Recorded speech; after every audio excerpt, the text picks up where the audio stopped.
జై శ్రీరామ్.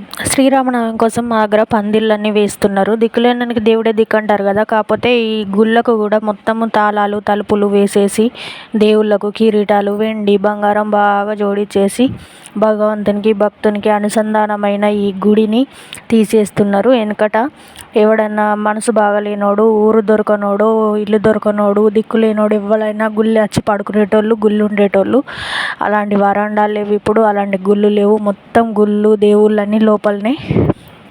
భక్తులకు కూడా బయట ఒక లింగాన్నన్నా ఉంచండి అయ్యా బాబు, అభిషేకం చేసుకోవడానికి, కొంచెం పీస్ఫుల్గా దేవునితో మాట్లాడుకోవడానికి, బాధ వస్తే చెప్పుకోవడానికి దేవుణ్ణి కొంచెం బయట ఉంచండి. అన్ని విగ్రహాలను తీసుకొని లోపల పెట్టేసి ఆయనకు అవసరం లేని నగలు నాడాలు పెట్టేసి భక్తులకు అనుసంధానాన్ని ఎందుకు తెంపేస్తున్నారో నాకైతే అర్థం కావట్లేదు.